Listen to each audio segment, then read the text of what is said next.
Ho Yong terkejut. Belum sempat dia bereaksi, tiba-tiba muncul sebuah tangan di hadapannya. 5 jari terbuka, lalu menggenggam dengan kuat, dan pedangnya berhenti. Segala kekuatannya seolah menghilang. Bagaimana mungkin? Ho Yong sangat percaya diri pada niat pedangnya. Namun kini hanya dengan satu tangan, seorang kultivator independen berhasil menahannya. Ini gila. Baru saat itulah dia menyadari kehadiran Gustav yang memakai topeng. Dia merasa wajah itu familiar, tapi dia tidak bisa mengingat dari mana. Tiba-tiba dia teringat sesuatu. Kultivator independen, topeng, kekuatan sebesar ini, hanya ada satu orang yang cocok, Aldren Ye. Mata Ho Yong membelalak lebar. Kau adalah Aldren Ye. Namun Gustav tidak menghiraukannya sedikit pun. Dia malah memandang Ye Luo'er dengan rasa ingin tahu dan bertanya, apa kau ingin dia tetap hidup? Ye Luo'er menggelengkan kepalanya. Gustav mengangguk, baik. Tanpa sepatah kata pun lagi, kekuatan di telapak tangan Gustav meledak. Dalam sekejap, pedang roh milik Ho Yong hancur berkeping-keping. Gelombang energi yang dahsyat langsung melempar tubuh Ho Yong yang jauh ke belakang. Tubuhnya membanting keras ke tanah dan semburan darah segar keluar dari mulutnya. Wajahnya pucat pasi. Belum sempat dia bereaksi, Gustav sudah menjepit sepotong pecahan pedang dengan 2 jarinya, dan pecahan itu langsung dilemparkan ke arah Ho Yong. Menghadapi pecahan pedang yang dilempar dengan kekuatan besar oleh Gustav, Ho Yong ketakutan. Dia tahu dirinya sudah tidak mampu menahannya. Rasa kematian menyelimutinya sepenuhnya. Dalam sekejap, waktu seolah berhenti. Banyak pikiran melintas di benak Ho Yong. Waktu terasa sangat lambat saat dia menunggu ajal menjemput. Ho Yong tidak peduli apapun lagi. Dia buru-buru menarik pemuda di sampingnya dan berseru, "Saudara senior, tolong aku." Pemuda itu pun akhirnya bereaksi. Baru saja dia hendak bergerak, namun kemudian dia menyadari kalau dia sudah terlambat. Pemuda itu mencoba menghalangi, "Berhenti!" Namun pecahan pedang yang ditembakkan oleh Gustav terlalu cepat dan diselimuti kilatan petir yang buas. Pecahan itu hanya meleset sedikit dari jari sang saudara senior, dan dia hanya bisa menatap pasrah saat kematian menyelimuti Ho Yong.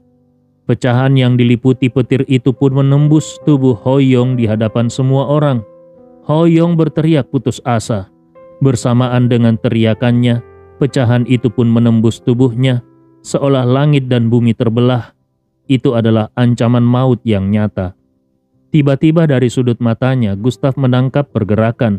Sebuah sosok dengan kecepatan tinggi bergegas dari dalam gerbang. Seorang ahli. Dalam sekejap sosok itu sudah berada di sisi Ho Yong. Kelima jarinya menepak tubuh Ho Yong dengan kecepatan nyaris tidak terkejar. Tubuh Ho Yong pun sedikit bergeser, dan meskipun pecahan itu tetap menembus tubuhnya, namun tidak mengenai titik vitalnya. Itulah satu-satunya hal yang bisa dilakukan oleh sosok tersebut.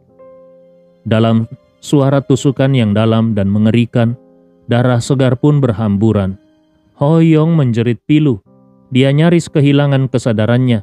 Namun di detik berikutnya, di detik terakhir, dia tidak hanya diam menunggu mati. Dia tahu ada yang menolongnya. Saat pecahan itu menembus tubuhnya, dia memaksa menggunakan energi dari dantiannya untuk membentuk perisai energi dalam tubuhnya. Itu adalah kekuatan yang ditinggalkan oleh gurunya. Sayang sekali, semuanya terjadi terlalu cepat. Kekuatan itu tidak sempat dia keluarkan sepenuhnya. Perisai energi pun hancur. Separuh tubuh Ho Yong nyaris tercabik, dan dia kembali terpental jauh. Kali ini tubuhnya langsung menabrak gerbang Han Yun. Gerbang itu pun bergetar hebat, berlumuran darah, sangat mengerikan.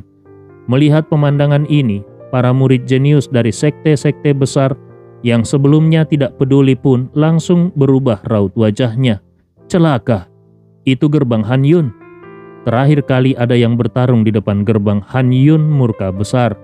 Dan sekarang malah ada darah menyiprat langsung ke gerbang. Ini bisa menjadi bencana besar. Di saat yang sama, sosok misterius yang sebelumnya menyerang akhirnya terlihat jelas. Seorang pria parubaya. Dia menatap sekilas bekas darah di gerbang, lalu menatap Gustav dengan tatapan dingin membeku. Meski tampak biasa saja, Gustav bisa merasakan kalau kekuatan pria itu dalam dan tak terduga. Gustav sangat sadar kalau dia ingin membunuh Hoyong sekarang, itu akan sangat sulit. Orang di depannya jelas tidak akan membiarkan dia bertindak lagi. Apalagi para ahli yang terus mendekat dari kejauhan juga tidak akan tinggal diam.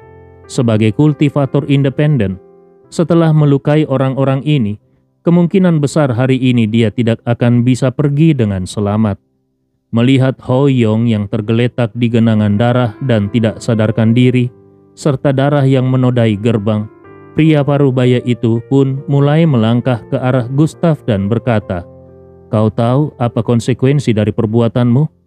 Sebagai seorang kultivator independen, kau berani membunuh di tempat ini. Tindakanmu ini akan membuat Senior Han murka. Beberapa hari lalu saja, beliau sudah murka karena ada darah di luar gerbang. Sekarang kau malah menodainya lagi. Apakah kau tahu kalau kau sudah menimbulkan bencana besar?" Suara pria parubaya itu sangat dingin. Gustav menggeleng pelan. "Aku tidak tahu dan tidak ingin tahu." Seketika wajah pria parubaya itu menjadi gelap. "Jadi menurutmu kau tidak bersalah?" Gustav menyilangkan tangannya di belakang punggungnya, lalu berkata dengan nada dingin, "Kau juga dari sekte Ling Hai? Kalau kau tidak senang aku bertarung, ayo bertarung saja denganku. Tidak usah banyak omong kosong." Begitu kalimat ini keluar, seluruh tempat langsung sunyi. Tidak ada yang menyangka kalau Gustav bisa berkata seberani itu. Terlebih lagi pria parubaya di hadapannya bukan orang sembarangan. Dia adalah orang kepercayaan Han Yun, juga satu-satunya orang yang bisa menjadi kunci masuk ke dalam.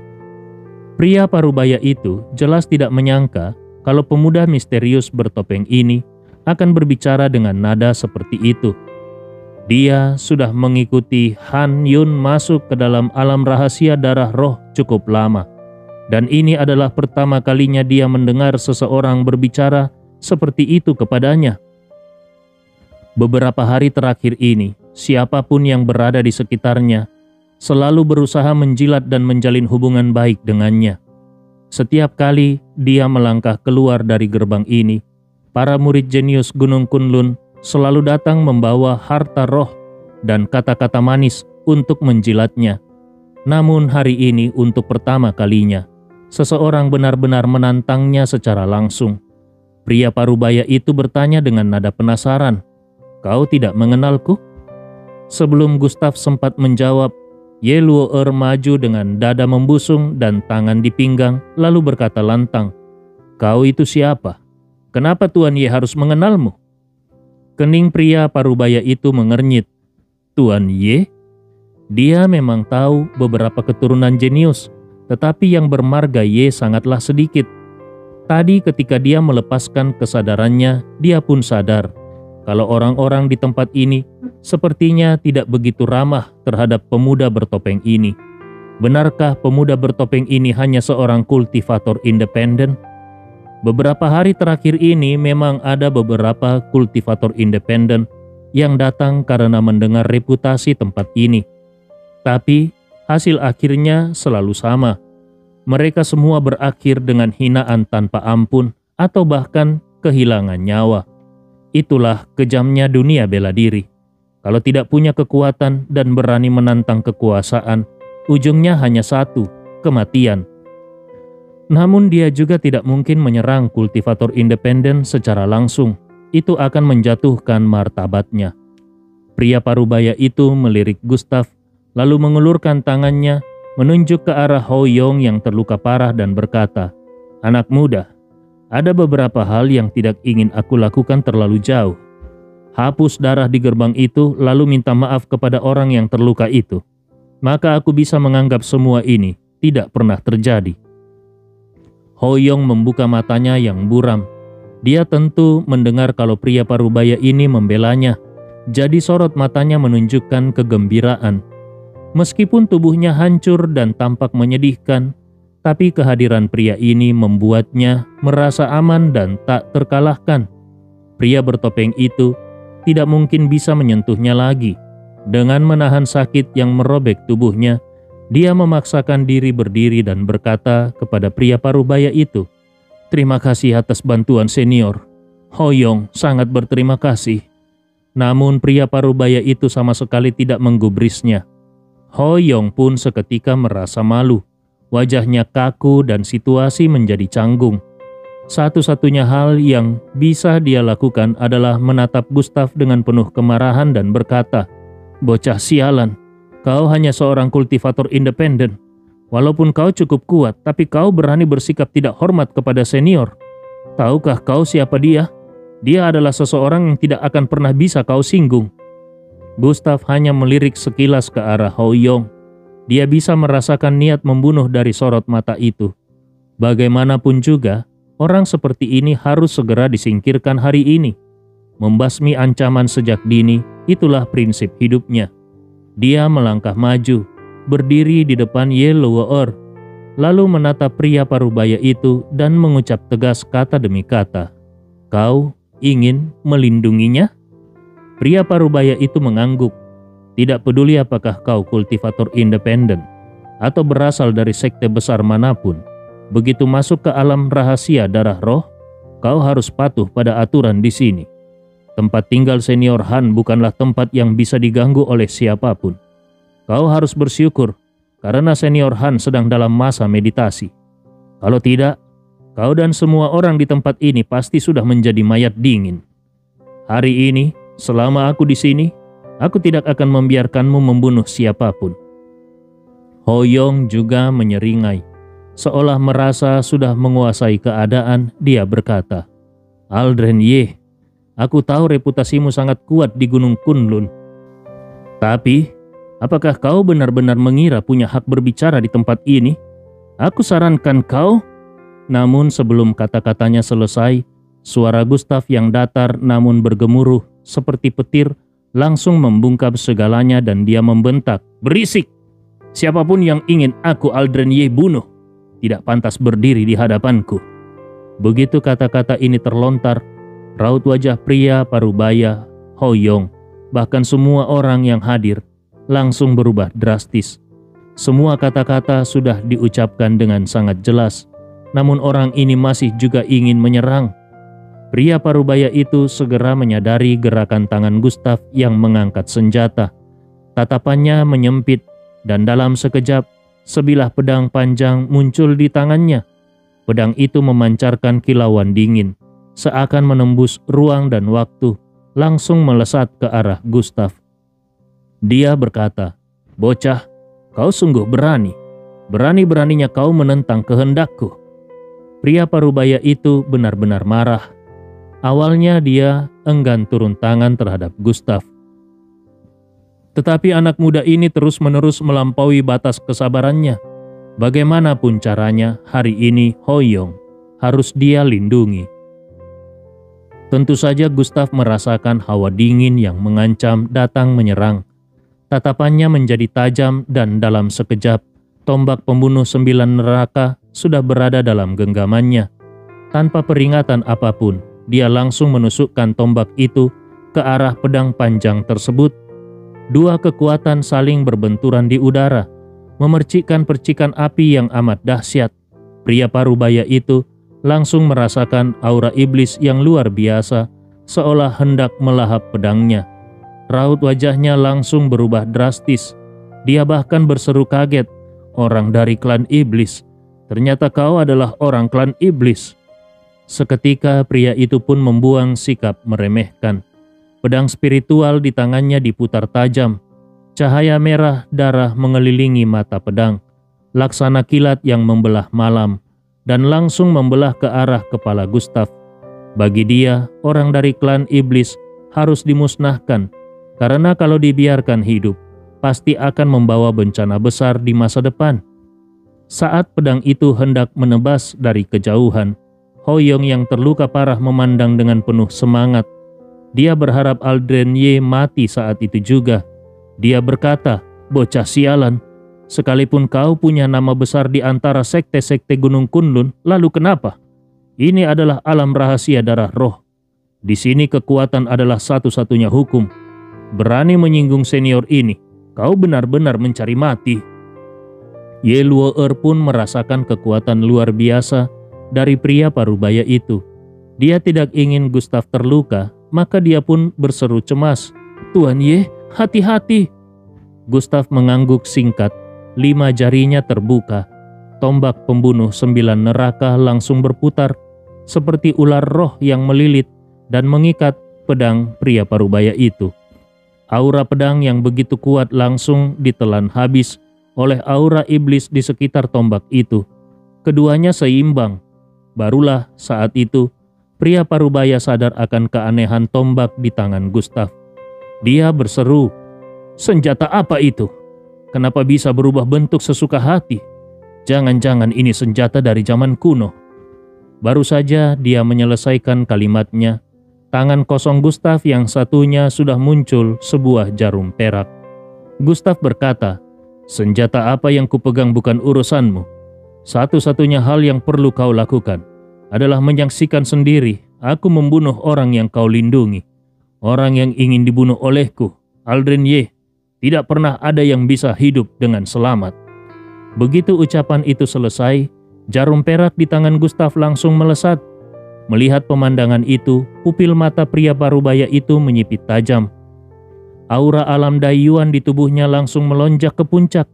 Dia mencoba menghadang dengan kekuatan ki, namun dia menyadari kalau dia tidak punya kualifikasi untuk itu. Jarum perak itu menembus tangannya, dan aura spiritual di sekeliling seolah tersedot oleh jarum tersebut. Jarum itu segera membesar, lalu berubah menjadi sebilah tombak panjang dan menembus ruang serta langsung menuju ke arah Hoyong. Ledakan kekuatan membuat pria parubaya itu terlempar beberapa langkah ke belakang. Ekspresinya menjadi semakin bengis. Dia kembali berseru kaget, "Ilmu dewa pengobatan! Bocah ini bahkan menguasai ilmu dewa pengobatan!" Di kejauhan, Hoyong yang terluka parah pun melihat tombak panjang yang berasal dari jarum itu tiba di hadapannya. Wajahnya dipenuhi ketakutan. Dalam kondisi terluka begitu parah, mustahil baginya untuk menghindar. Dia hanya bisa menatap maut yang datang langsung ke arahnya. Sebuah suara mengerikan terdengar. Tombak panjang itu menembus dahinya, dan kepala yang dipenuhi ketakutan itu langsung meledak berkeping-keping. Tubuh Hoyong pun berubah menjadi kabut darah. Kali ini dampaknya jauh lebih parah. Bukan hanya gerbang, bahkan dinding tinggi berwarna putih di sekelilingnya pun berubah menjadi lautan darah. Kalau senior Han Yun mengetahui hal ini, maka ini bukan lagi mengenai hidup atau mati, tetapi semua orang yang hadir di tempat ini harus menanggung kemurkaan tanpa batas dari seorang ahli tingkat tinggi. Ekspresi pria parubaya itu tampak seperti melihat hantu, dan hatinya pun bergetar hebat. Dia tahu ada beberapa hal yang tidak mungkin berakhir dengan damai. Anak muda ini tidak hanya membunuh murid jenius dari sekte Linghai, tetapi juga sudah menodai pintu masuk milik senior Han Yun. Itu berarti kematian yang tidak terbantahkan. Bahkan semua orang di tempat itu merasa jantung mereka membeku seketika. Para jenius dari Gunung Kunlun yang masuk ke tempat ini pun awalnya terguncang, lalu berubah menjadi penuh amarah. Mereka menunggu selama ini di sini demi satu tujuan, berusaha menjalin hubungan baik dengan senior Han Yun. Bagaimanapun juga, Han Yun adalah sosok ahli besar dari zaman kuno. Seluruh Gunung Kunlun tidak ada yang tahu seberapa tinggi tingkat kultivasi Han Yun sebenarnya. Namun peringkatnya di daftar cakrawala sudah cukup untuk membuat semua orang di tempat ini menatapnya dengan penuh rasa hormat. Pada saat yang sama seluruh bumi mulai bergetar. Dari sebuah bangunan tidak jauh dari sana, petir menyambar turun dari langit. Seolah-olah sesuatu yang sudah lama tertidur hendak terbangun kembali. Fenomena langka ini mengguncang hati setiap orang yang menyaksikannya. Pria parubaya itu melihat pemandangan itu dan raut wajahnya pun berubah. Ini adalah pertanda bahwa senior Han Yun akan keluar dari pertapaannya. Dia sempat berpikir kalau Han Yun masih akan berdiam diri selama 1 bulan lagi. Namun siapa sangka kali ini waktunya begitu cepat. Sial, kalau Han Yun melihat keadaan di sekitar pintu masuk, maka tidak satu pun dari mereka akan bisa keluar hidup-hidup. Pria parubaya itu segera bergegas menuju ke arah pintu masuk. Satu-satunya hal yang bisa dia lakukan sekarang adalah mengulur waktu. Begitu melangkah ke dalam pintu masuk, dia seolah teringat akan sesuatu. Dia pun berhenti, berbalik badan dan menatap tajam Gustav dengan tatapan mata yang sedingin es. Kemudian dia menyapukan pandangannya ke seluruh orang yang hadir. Suara beratnya pun terdengar. Sekarang, aku akan berusaha semampuku agar senior Han keluar sedikit lebih lambat. Mengenai sisanya aku serahkan kepada kalian. Seharusnya kalian tahu betapa mengerikannya kemarahan senior Han Yun. Bahkan kalian semua mungkin akan mati karenanya. Satu-satunya cara untuk menyelamatkan diri adalah menangkap bocah itu. Kalau dia berhasil kabur, maka semua pencapaian kalian di dalam alam rahasia darah roh ini akan musnah, termasuk nyawa kalian. Setelah mengatakan itu, sosok pria parubaya itu pun menghilang. Segala hal yang perlu dikatakannya sudah disampaikan. Sisanya dia serahkan kepada mereka. Semua dosa dan kemarahan harus ditanggung oleh satu orang saja, dan orang itu adalah Aldren Ye.